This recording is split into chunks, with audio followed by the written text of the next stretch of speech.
Hi, I got two crusty old oscilloscopes here to have a look at. This is one here that I've already taken the cover off.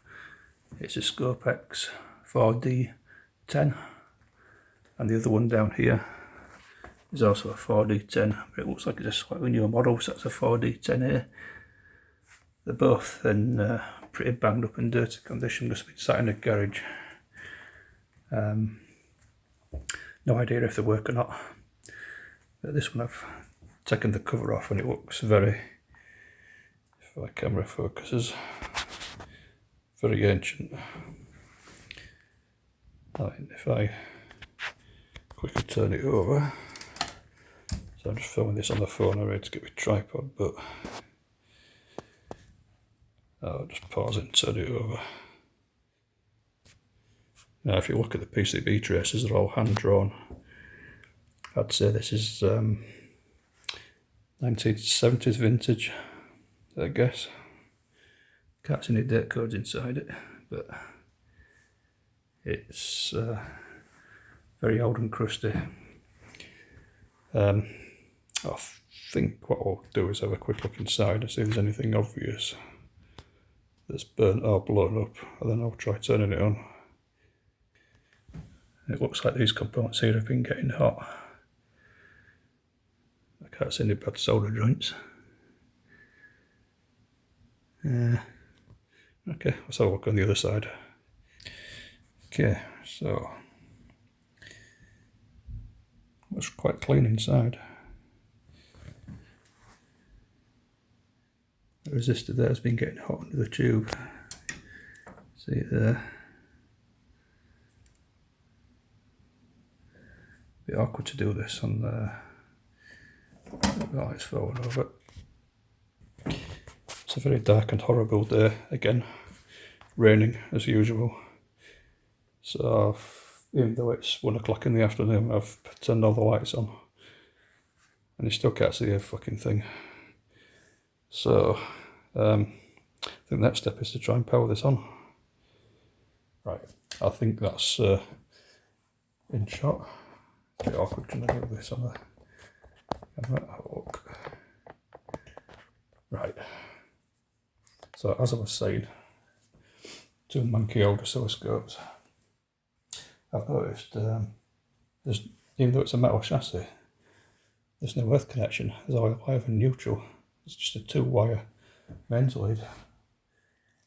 Now I know earthing an oscilloscope can be a bad idea, especially if you connect it to a live TV chassis, but no earth is probably a bad idea. It's probably designed to work with an isolation transformer, which really electronics workshop should have.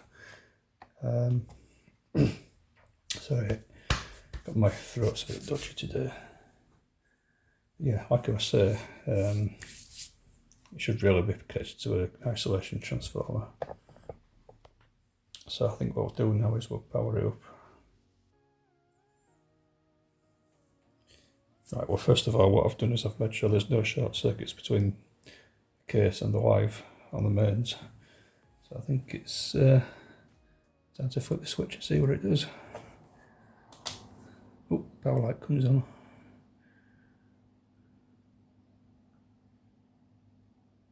No smoke.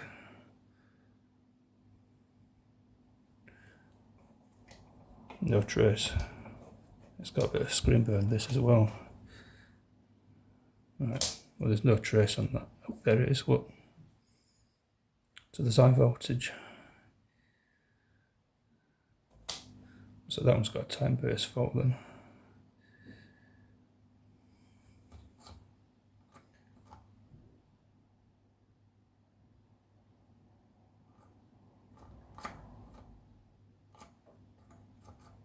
This is just not set up.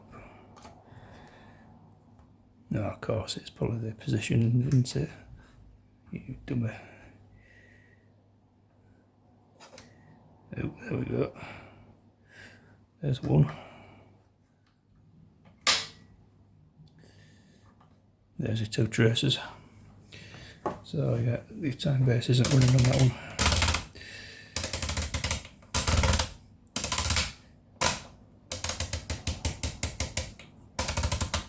Right.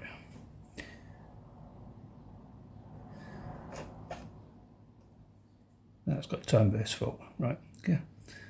So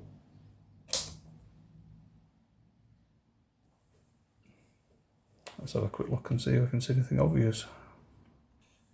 Well, can't see anything obvious, so I think the next solution really is to see if there's a service manual available for it.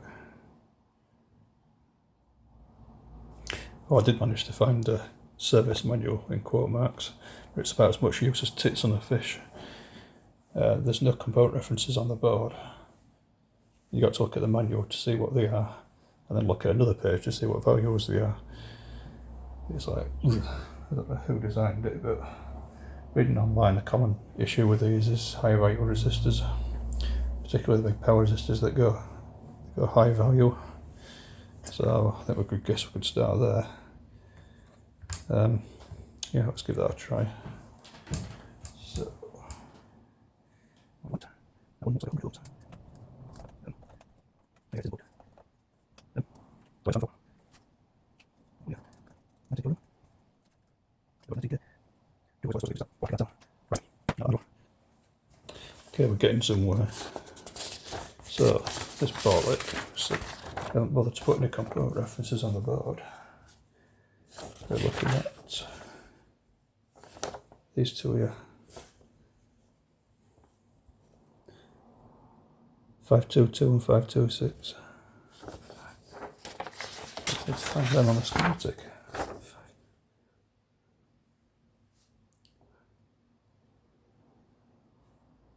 There it is, 18k there, so yeah. That was the other one.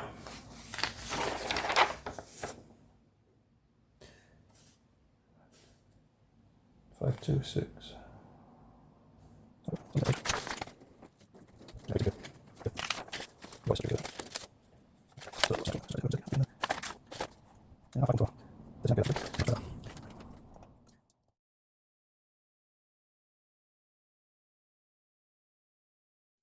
Right, well, I haven't found anything obvious, so I'm going to do a bit of testing off camera, and then when I find the fault, if I find the fault, I'll come back. Either way, I'll let you all know. Right, well, we found the problem. On the schematic here, there's a JFET there, TR503, it's short circuit. So if you look where it's gate, it's connected to H, which goes down to some other part of the circuit. Oh, no, it's sorry, my mistake. There, G, that goes down to your time-based controller. If that transistor is shorted to ground, it's just going to pull the base of that one down, then turn that one. So that's why there's no sweep. Now, where am I going to get one of them from? That's the next question.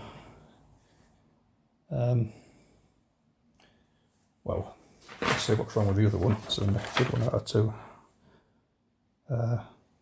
On that, I'll see if I can get one of those transistors. I doubt it, but I'll see if I can not find one from somewhere. Well, I don't have a BF244 transistor, so what they're going to cost, I think I'll order one, and I'll try replacing that and see what it does. In the meantime, I've got the other one out to see what's wrong with this, because if this is completely knackered, I could just pinch the transistor out of this one.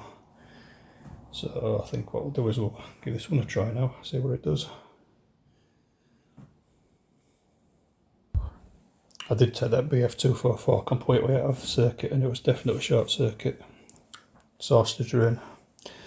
So what we're going to do is change that and see what happens. And this one is on. What's going to happen? Oh, power light comes on.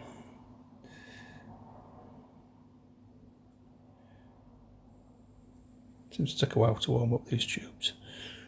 Where's the brightness on this one? There we are. Oh, this one's got the same bloody problem. Unbelievable.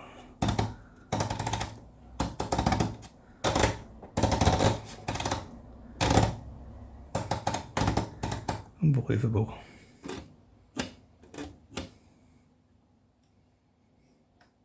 some noisy parts, but oh wait a minute.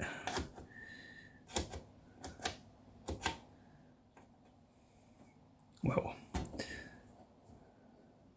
they're exactly the same problem. Wish you can move the horizontal position on this one, you couldn't on the other, although it's deflected off to one side. Well, okay.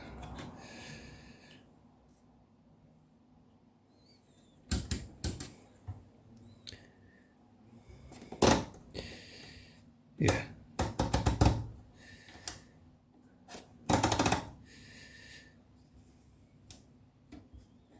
Yeah, that's got the same fault. I'll take it apart and confirm that. Oh, here it is with the cover removed. It's completely different inside to the previous one. So, well, straight away I can see some wires have been cut inside. Right. Oh, that's not good, is it?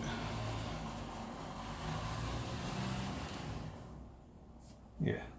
Time-based control from there. All the wires have been cut. The tube does work on this one.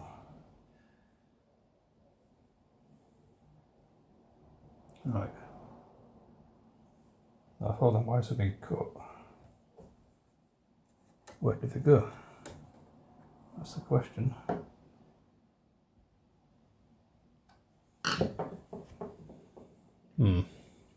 Somebody's obviously been messing about in here.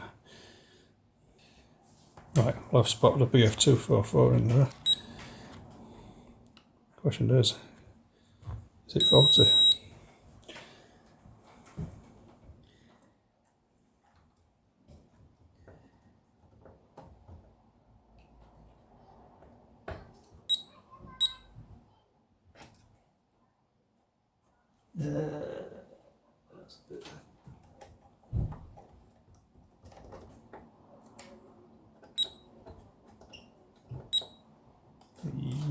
Yes, it is. Is that normal though? Why would there be 100 ohm short between source and drain?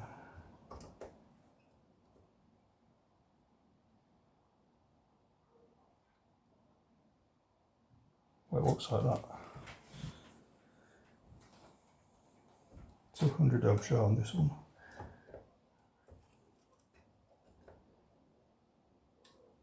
No, 192 ohms. It definitely is a transistor because if you take it out of circuit and measure source and drain, it's shorted. Well, I think this one's going to be a no fix because all the wires have been cut and God knows where they went. I think what I'll do is I'll order a BF244 transistor, put it in the other scope and see if it works, and then I'll come back.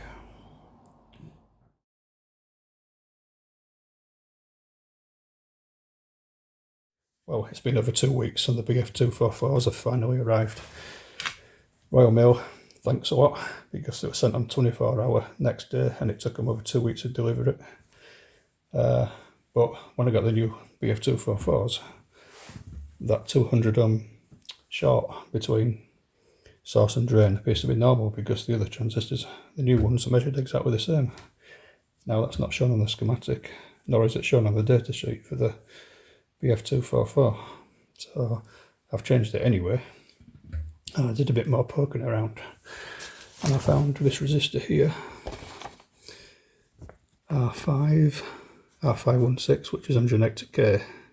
It's high resistance, it measures 281k. Now, this is it here. You can see the core bands on in this lighting, but that looks to me like it is brown cyan gold. So can't really see with this lighting, but yeah, that ain't 281k, so I've changed it and we'll see what it does. This is another discrepancy I found on the schematic as well in the when I was investigating where the position is off to one side. There's a resistor here that says 1k on the schematic, which I thought was faulty, so I unsoldered that. It's actually a 270. It's actually a 2.7k resistor that's soldered in there. So there's a difference between the schematic and this. So I've checked the two output transistors, they're both fine. So I think what we'll do now is we'll power it on and see what it does. After changing that MOSFET and the JFET and that resistor. So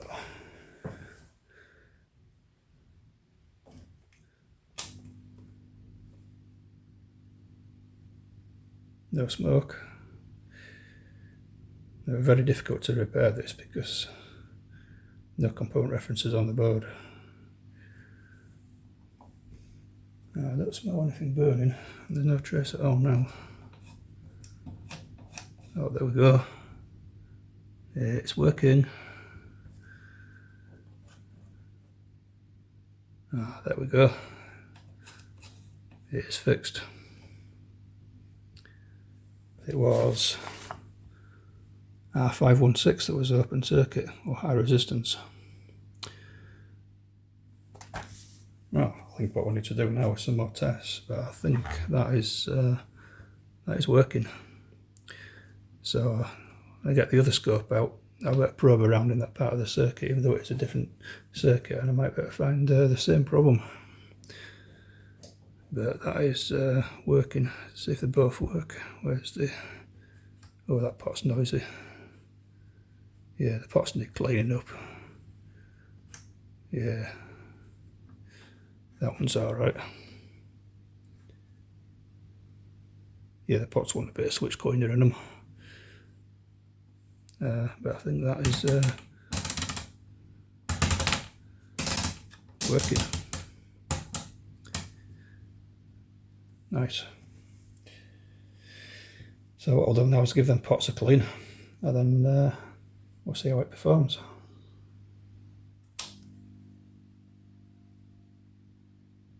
Right. So I'll clean them pots up. Just distracted a bit by noise, but I think it's next door's hoovering. Thought it was this. That's better. Yeah, that's better. That one's still a bit jumpy.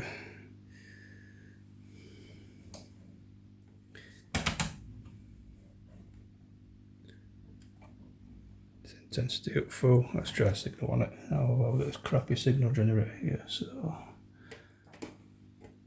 there we go.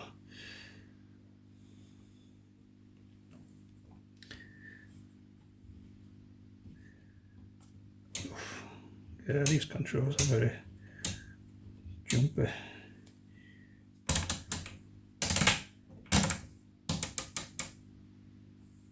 Trigger level.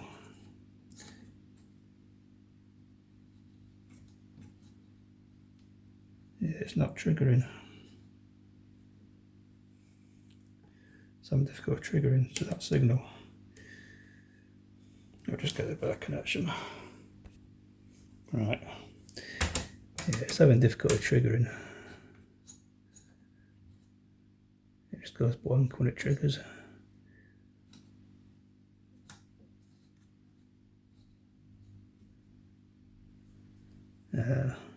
Not an external trigger now, internal trigger. Channel A.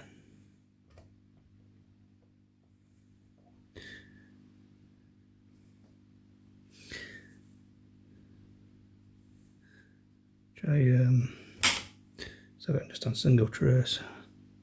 Oh, that's why. It's on channel B. Yeah, that's why.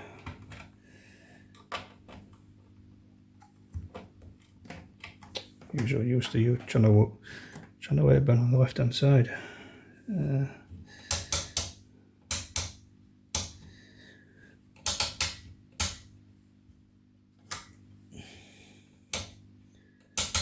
Bit of anything there. These controls are really noisy. Yeah, I see triggering.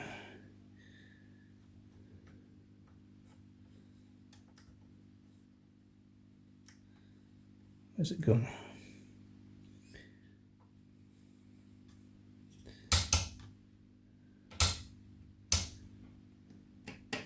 There we are. Now it triggers.